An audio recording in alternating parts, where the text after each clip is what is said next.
बिस्मिल्लाहिर्रहमानिर्रहीम। लाखों करोड़ों दुरूदो सलाम मोहम्मद मुस्तफ़ा सल्लल्लाहु अलैहि वसल्लम और आले मोहम्मद पर। मैं हूँ बरदराज गोंदल। आपको जो बड़ी खबर देना चाहते हैं, जाहिर है कि इस वक्त जस्टिस बंदयाल खबरों के अंदर हैं और जस्टिस बंदयाल के आखिरी जो दिन हैं वो चल रहे हैं, जिसके बाद उन्हें रिटायर हो जाना है। लेकिन मामला ये है कि ना तहरीक इंसाफ उनसे खुश है कि उन्होंने अहम मामलात के ऊपर उनको मंतकी अंजाम तक नहीं पहुँचाया, और ना ही वो उनको खुश कर पाए हैं जिनको उन्होंने इमरान खान की तोड़ी हुई असम्बली बहाल करके हुकूमत करने का भरपूर मौका दिया। अब जाहिर है कि जो नए चीफ जस्टिस हैं काजी फाइज ईसा, उन्होंने आना है। आज उन्होंने इशाइये को लेकर, जिसमें जस्टिस बंदयाल भी हैं, उन सबको दावतनामे तो भेज दिए हैं, लेकिन जाहिर है जस्टिस बंदयाल के दौर में जो सबसे बड़ा मामला इमरान खान का है, और इमरान खान जो है वो इस वक्त अटक जेल के अंदर है। लेकिन जो मैं हॉटलाइन राब्ता कह रहा हूं वो बड़ा दिलचस्प है। सदर आरिफ अलवी के ऊपर तहरीक इंसाफ के बहुत सारे लोग नाराज हैं। मैंने आपको अगली वीडियो में बताया था। वो कहते हैं कि सदर ने वो काम नहीं किया जिस तरह उनको करना चाहिए था। मिसाल के तौर के ऊपर इलेक्शन की तारीख नहीं दी, इसके ऊपर उन्हें बहुत गुस्सा है। वो जो अल्फाज इस्तेमाल कर रहे थे, मैं शायद वो अल्फाज आप तक पहुंचाना भी नहीं चाहता। दूसरे नंबर के ऊपर जो बड़ी इंपॉर्टेंट बात थी वो उन बिल्स के हवाले से थी। मिसाल के तौर पे ऑफिशियल सीक्रेट एक्ट और इसके अलावा जो मिलिट्री एक्ट है, उसके ऊपर सदर साहब ने ट्वीट करके ये तो बता दिया कि उनके अमले ने उनकी मर्जी के बगैर ये सारा कुछ कर दिया, लेकिन सदर ने इस तक कोई टेंजिबल किस्म का एक्शन राइट नाउ इस मोमेंट तक नहीं लिया। जिसका मतलब है उन्होंने सिर्फ और सिर्फ एक इस्टेब्लिशमेंट डिवीजन को खत लिख के ये कहा कि ये सेक्रेटरी वकार अहमद जो है, मुझे इनकी खिदमत दरकार नहीं है। बिल्कुल ठीक है। क्या सदर ने सुप्रीम कोर्ट से राब्ता किया? क्या सदर ने वहां बताया, या सदर ने इसके अलावा कोई और एक्शन लिया हो जहां पे पता चला हो कि नहीं वो जो चीजें हैं जो कानून नहीं बननी चाहिए थी तो वो कानून कैसे बन गई हैं? या सिर्फ आपने ट्वीट करके और ये कह के कि वो जो इसकी जद में आने वाले हैं उनसे माफी मांग के आपने छुटकारा हासिल कर लिया, तो मेरे ख्याल से ये उस चीज का हल नहीं है। अब इसके बाद क्या बचता है? अब तहरीक इंसाफ का अपना सदर जब उसके ऊपर दस्तखत कर दे, उसको भी छोड़ देते हैं। अगर आप ये कहते हैं कि आप इलेक्शन की तारीख इसलिए नहीं दे सकते जी, वो इलेक्शन एक्ट 2017 का वो फला सेक्शन, तो भाई आपने उस इलेक्शन एक्ट के ऊपर दस्तखत कैसे किए ये भी आपके ऊपर है। तो तहरीक इंसाफ जिन जिन जिन चीज़ों के ऊपर तकिया किए हुए थे वही पत्ते उनको हवा देने लगे हैं, तो अब वक्त कम है। लेकिन अब जस्टिस बंदयाल जो है उनके पास टाइम बहुत कम रह गया, एक हफ्ते का टाइम है उनके पास, इसके बाद काउंटडाउन शुरू हो जाएगा। तो इस हॉटलाइन राब्ते की आपको खबर देना चाहता हूं। अब इमरान खान के पास क्या ऑप्शन है? इमरान खान के पास ऑप्शन ये है कि वो जस्टिस बंदयाल को कहें कि ये जो मिलिट्री कोर्ट वाला मामला है, ये जो ऑफिशियल सीक्रेट एक्ट वाला मामला है, उसको कम से कम टेकअप तो कर लें।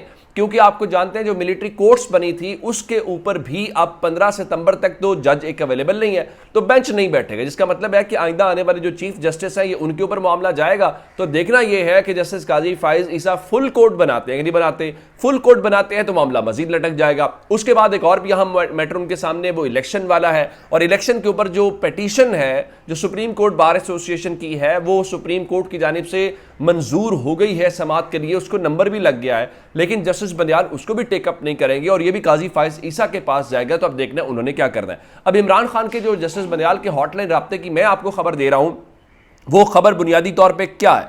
वो खबर यह है कि इमरान खान ने आज जस्टिस बंदयाल की सुप्रीम कोर्ट के अंदर एक बार आखिरी जब वो जा रहे हैं उनके दरवाजे को नॉक किया है, उनको जगाने की कोशिश की है कि जस्टिस साहब और कुछ नहीं कर सकते, इसका ही कुछ करके चले जाएं, इसके ऊपर कोई बेंच बना दें, इसको कोई इस तरह से कर दें। लेकिन अगर इसके ऊपर भी नहीं वो करते तो इसका मतलब ये है कि ये मामला बुनियादी ये है कि जस्टिस फाइज ईसा के आने से पहले पहले वो ये खड़ाक दिखाना चाहते हैं। लेकिन सवाल पैदा होता है कि जहाँ पे सदर कुछ नहीं कर सका तो क्या जस्टिस बंदयाल ये करेंगे? वो क्या है? वो है पाकिस्तान तहरीक इंसाफ के चेयरमैन इमरान खान ने ऑफिशियल सीक्रेट एक्ट और जो आर्मी तरमीमी एक्ट है उसको सुप्रीम कोर्ट के अंदर चैलेंज कर दिया है। और सुप्रीम कोर्ट के अंदर चैलेंज करते हुए उन्होंने एडवोकेट शुएब शाहीन के जरिए आर्टिकल 184(3) के तहत इस दरखास्त को दायर किया है। और इस दरखास्त के अंदर सदर मुमलिकत को, जो कहते हैं कि उन्होंने दस्तखत नहीं किए, विफाक को और कौमी असम्बली को फरीक बनाते हुए सुप्रीम कोर्ट से इस्तदा की गई है कि ऑफिशियल सीक्रेट एक्ट और आर्मी तरमीमी एक्ट को न सिर्फ गैर आइनी करार दिया जाए बल्कि केस के हतमी फैसले तक ऑफिशियल सीक्रेट एक्ट और आर्मी जो एक्ट है उनको मुअत्तल कर दिया जाए।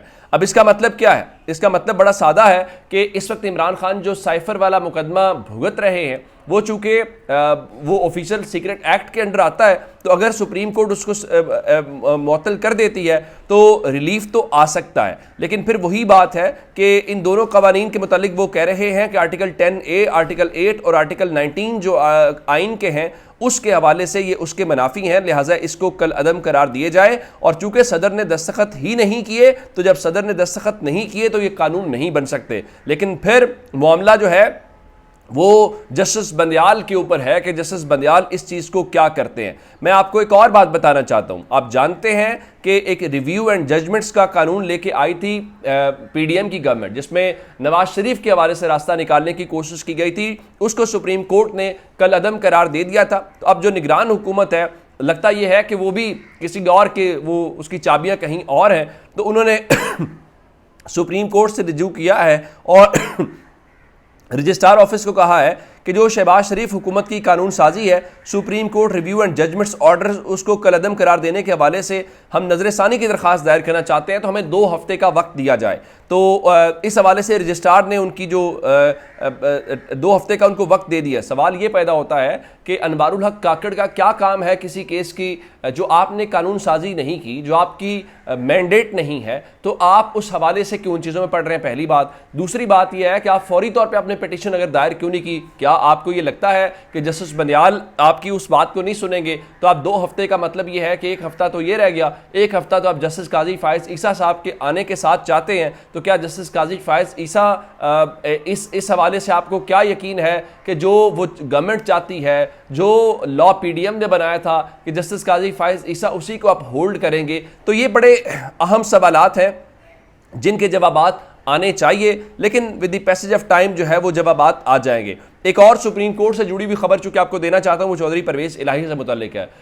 अदालतें तो कुछ कर नहीं पा रही, जिसमें खासकर हाई कोर्ट्स हैं, ना लाहौर हाई कोर्ट कुछ कर पा रही है। सुप्रीम कोर्ट अब तो इस्लामाबाद हाई कोर्ट जो है वो तौहीन अदालत तो लगाने जा रही है 28 को उन अहम अफसरान के ऊपर भी और आईजी के हवाले से भी, लेकिन उसके बावजूद आप कुछ कर नहीं पा रहे। और पाकिस्तान की अदालतें शायद ही हमने अपनी आंखों के सामने इतनी बेवुक़्त, बेतौकीर और देखी हूँ। माजी में शायद मार्शल लॉ के अंदर ऐसा होता हो, लेकिन फिलहाल पाकिस्तान की अदालतों की कोई से हमें नज़र नहीं आ रही। तो चौधरी परवेज इलाही की जो अहलिया हैं, उन्होंने सुप्रीम कोर्ट से रुजू किया कैसरा इलाही साहिबा ने, और उन्होंने कहा है कि 6 सितंबर के लाहौर हाई कोर्ट के एक रुकनी बेंच के फैसले को कलअदम करार दिया जाए और उनके जो शौहर हैं चौधरी परवेज इलाही, उनको अदालत के रूबरू पेश करने का हुक्म दिया जाए। साथ ही उन्होंने कहा कि उनके शौहर को किसी नामालूम केस के अंदर या इंक्वायरी में गिरफ्तार ना करने का जो हुक्म है वो दिया जाए, क्योंकि उनके शौहर को बार बार नामालूम मुकदमात के अंदर गिरफ्तार किया जा रहा है। और उनके मुताबिक हिफाजती जमानत के बावजूद एंटी करप्शन वालों ने उनके घर के ऊपर ऐसे छापा मारा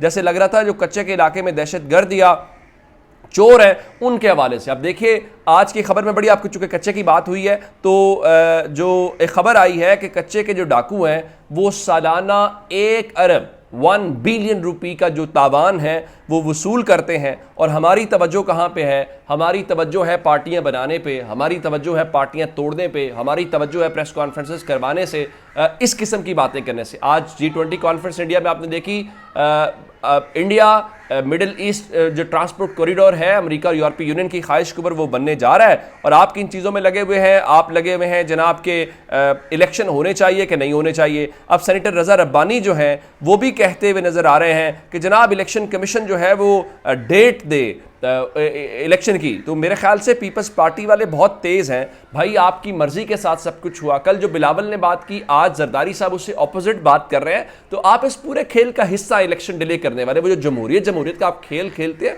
वो लोगों को मर्जी का और सिलेक्टिव किस्म का जमहूरी होने का जो है वो मंजन ज़्यादा बेचने की कोशिश ना करें। आप इस पूरे अमल में शरीक हैं और इसके बेनिफिशरी हैं, और आपने वजारतें हुकूमतें ऐसे इंजॉय नहीं की, वो आपने जो खिदमत सर अंजाम दी उसके बदले में आपको मिली थी। अपना बहुत सा ख्याल रखिएगा। खुदा हाफिज।